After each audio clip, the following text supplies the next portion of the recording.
fisik pada bayi ya Ibu. Nah, tujuan dari pemeriksaan fisik yaitu adalah untuk mengetahui apakah pada bayi ada kelainan atau tidak. Benar dengan bayi Nyonya R ya. Apakah Ibu bersedia?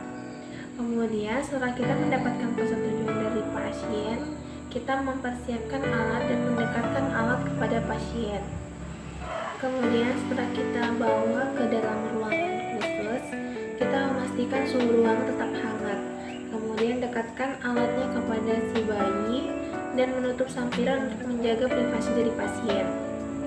Menggunakan alat pelindungan diri lengkap, ada celemek, kemudian ada handscoon, ada sepatu boot, kemudian ada naskah dan masker dan kacamata.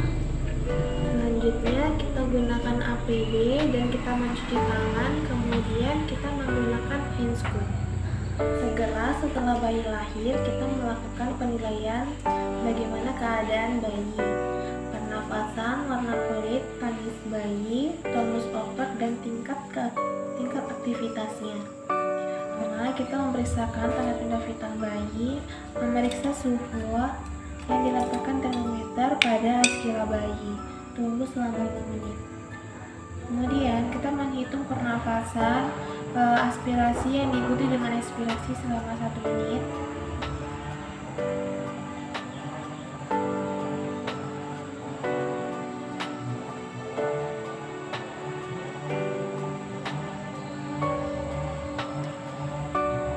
Kemudian kita menuliskan hasilnya.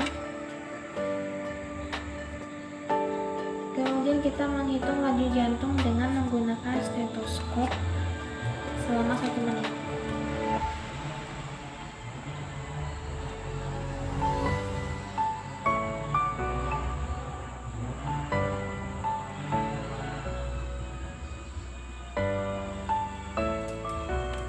Dan dituliskan hasilnya.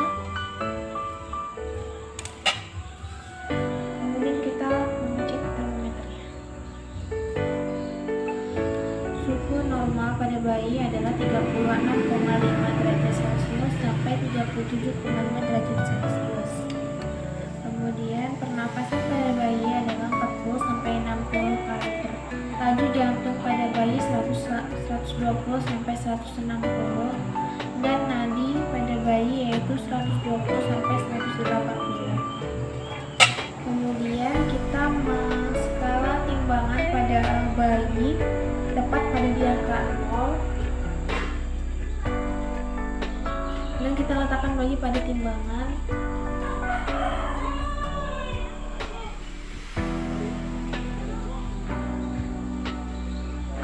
Normal berat bayi yaitu 2.500 sampai 4.000 gram. Selanjutnya kita mengukur tinggi atau panjang badan bayi. Kita persiapkan meja yang datar, terus kita meletakkan bayi pada posisi ekstensi. Ini kita mengukur tinggi dan panjang badan bayi.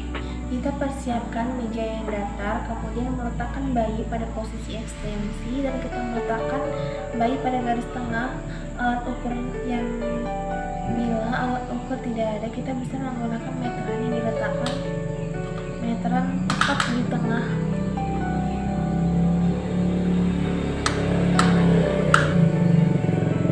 Kemudian kita letakkan bayi pas di tengah-tengah pada meteran.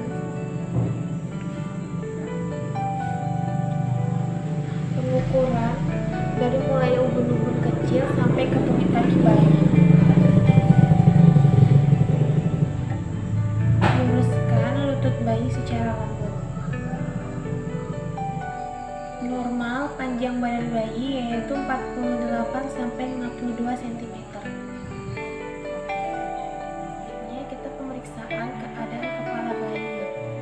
Periksa ubun-ubun, maulase, adanya benjolan dan daerah yang mencekung.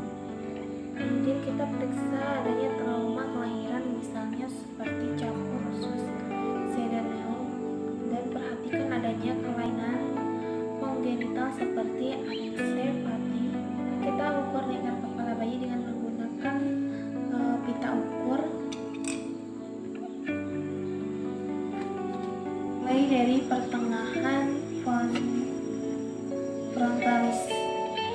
ke tulang atas telinga.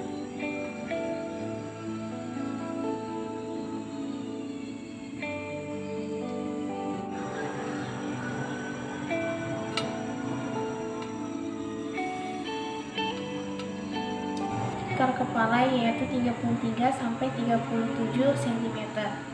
Selanjutnya adalah pemeriksaan keadaan wajah bayi.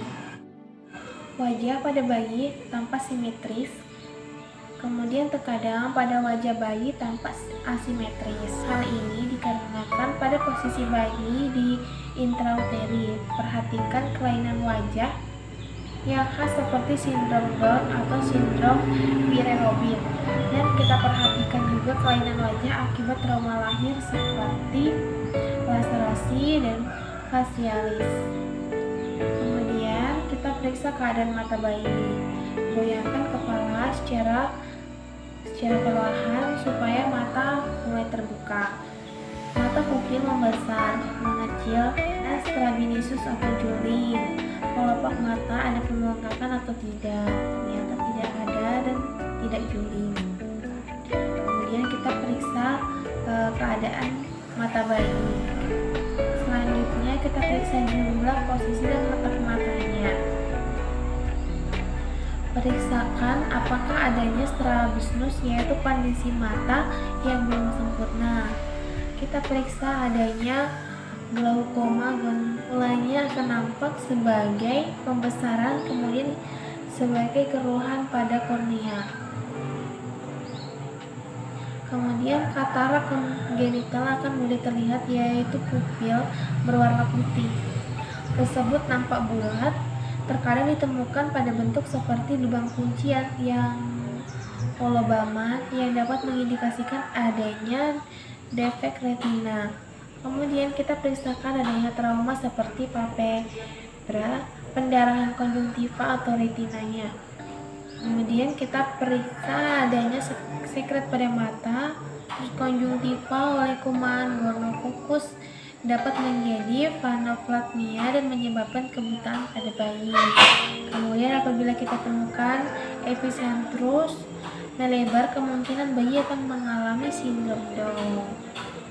Selanjutnya kita periksakan telinga bayi. Kita tatap mata bayi.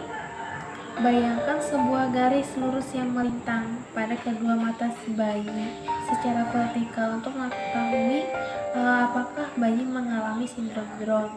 Kemudian kita periksa dan pastikan jumlah dan bentuk dan posisinya. Pada bayi cukup bulan, tulang rawan sudah matang. Daun telinga harus dibentuk sempurna dengan lengkungan yang jelas di bagian atas. Kita perhatikan letak daun telinganya. Daun telinga yang terletak rendah atau lancet care terdapat pada bayi yang mengalami sindrom tertentu. Terus kita perhatikan kulit tambahan yang dapat berhubungan dengan abnormalitas ginjal. Kemudian kita pastikan jumlah, bentuk, dan posisinya. Selanjutnya kita periksa pada keadaan hidung. Kita perhatikan pernapasan pada bayi, kajian bentuk dan lebar hidungnya. Kemudian bayi harus bernafas dengan hidung dan periksa adanya sekret yang mukopurulen yang terkadang berdarah. Kemudian periksa adanya pernapasan cuping hidung. Selanjutnya kita periksa pada keadaan mulut si bayi. Kita perhatikan pada mulut bayi harus berbentuk dan simetris. Ketidaksimetrisan bibir bayi menunjukkan adanya palsi wajah. Mulut yang kecil menunjukkan mikrognathia. Kemudian kita periksa adanya bibir sumbing, adanya gigi atau granula atau kristal mulut yang berasal di dasar mulut. Kita periksa keutuhan langit-langitnya. Kita masukkan jari agar mengetahui refleks mengemut dan cek langit-langit pada bayi. Kita perhatikan adanya bercak putih pada gusi atau palatum yang biasa terjadi akibat epistaxe atau gigi. Kita periksa bagian lidah apakah membesar atau sering bergerak. Bayi dengan odema, otak atau tekanan intrakranial meninggi, seringkali lidahnya keluar masuk atau tanda Vote. Terus kita mengecek refleks hisap pada bayinya. Kemudian plotting refleks yang dinilai dengan mengecek plotting refleks pada bayi dengan cara kita menekan bagian pipi si bayi, maka bayi akan mengarahkan kepalanya ke arah jari. Atau pada saat si bayi menyusui dan dapat dinilai refleks menelan bayi atau swallowing reflex. Kemudian kita periksa keadaan leher bayi. Leher bayi biasanya pendek dan harus diperiksa di kesimetrisannya karena pergerakannya harus baik. Jika terdapat keterbatasan pergerakan, kemungkinan ada kelainan tulang lehernya. Kemudian kita periksa apakah adanya trauma leher yang dapat menyebabkan kerusakan pada rekan perabaan untuk mengidentifikasikan adanya pembengkakan. Periksa adanya pelebaran pada kelenjar tiroid dan pada vena jugularisnya. Kemudian adanya lipatan kulit atau lipatan kulit yang berlebih di bagian belakang leher yang menunjukkan adanya kemungkinan trisomi 21.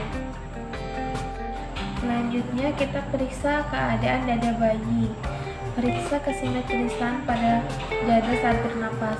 Apabila tidak simetris, kemudian bayi itu mengalami peumotor, paresis atau diafragma, dan hernia diafragmatika.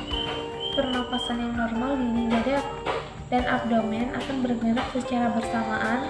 Tarikan sternum atau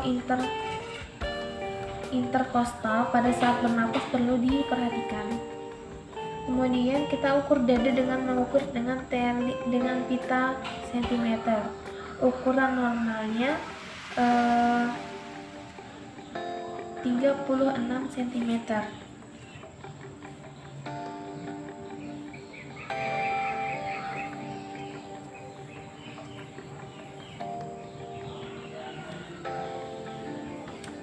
Selanjutnya kita periksa pada keadaan bahu.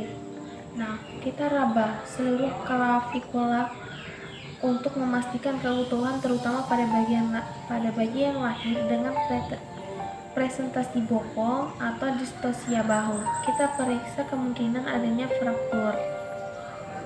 Selanjutnya kita periksa pada tangan bayi. Kedua lengan harus sama panjang. Kita periksa dengan cara meluruskan kedua tangan ke bawah.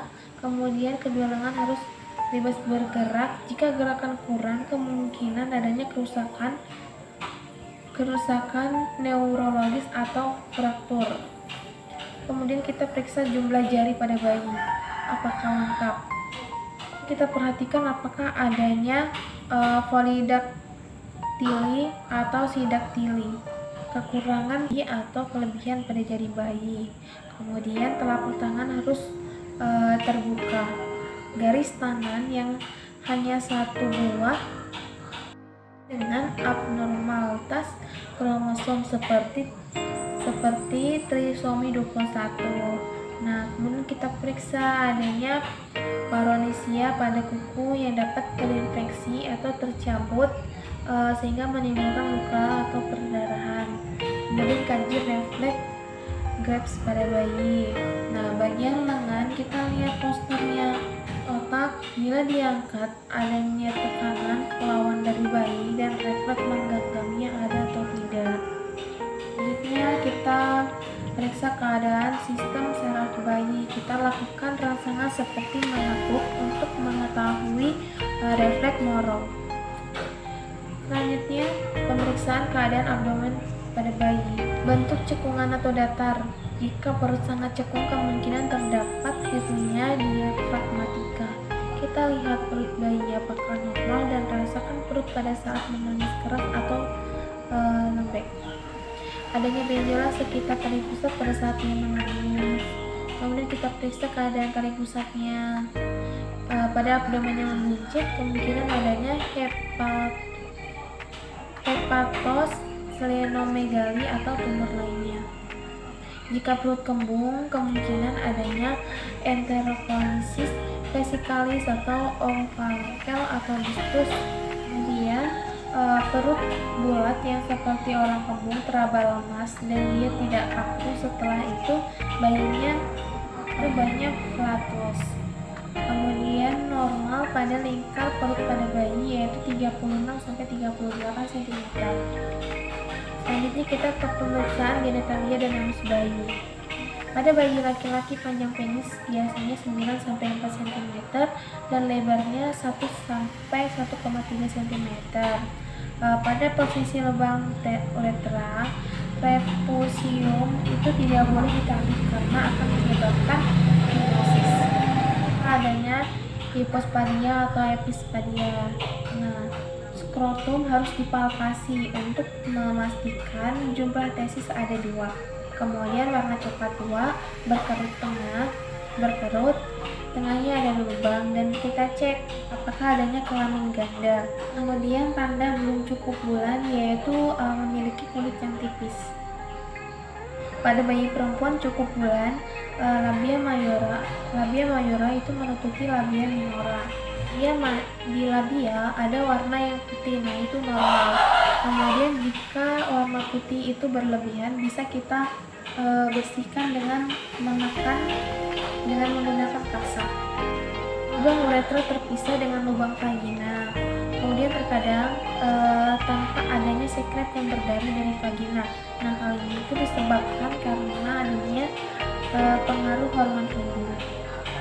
Kita periksa bagian keadaan tungkai dan kaki bayi. Pemeriksaan kesimetritasan tungkai dan kaki, terus kita periksa panjang kedua kakinya dengan meluruskan kedua lutut, terus kita bandingkan. Kedua tungkai harus dapat bergerak bebas. Kurangnya gerakan berkaitan dengan adanya trauma, misalnya fraktur. Kemudian kita periksa adanya polidaktili atau sidik jari pada jari kakinya. Selanjutnya pemeriksaan keadaan anus dan retu bayi. Ada tidaknya anus dengan cara kita mencolek dubur. Kita periksa apakah adanya kelainan atresia ani. Kita kaji posisinya, biasanya mekonium secara umum keluar pada 24 jam pertama.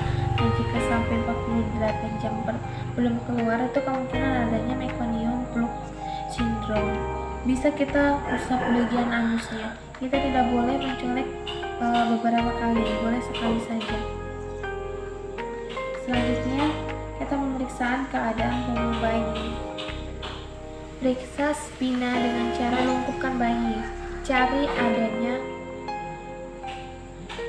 cari adanya abnormalitas seperti spina bifida, adanya pembengkakan atau tidak, lesung atau bercak kecil berambut yang dapat menunjukkan adanya abnormalitas medula spinalis atau koloma vertebra. Punggung rata, tidak bengkok dan tidak ada benjolan dan berlubang. Kemudian kita kembalikan posisi bayi. Kita periksa keadaan kulit, periksa adanya ruam dan bercak atau tanda lahir. Kita periksa adanya pembengkakan atau tidak. Kemudian kita perhatikan adanya vernix caseosa. Kita perhatikan adanya lanugo, jumlah yang banyak terdapat pada bayi kurang bulan. Terus kita pastikan bayi selalu dalam keadaan kering dan bersih. Menanyakan pola eliminasi bayi baru lahir yang sudah beberapa hari. Ya, setelah selesai kita merapikan pasien, bisa kita bedong. Setelah kita selesai melakukan pemeriksaan pada bayi, kita merapikan bayi. Bisa kita menyelimuti bayi atau membedong bayi. Kita merapikan alat-alat yang sudah kita gunakan. Setelah itu kita melepas handphone dengan cara terbalik.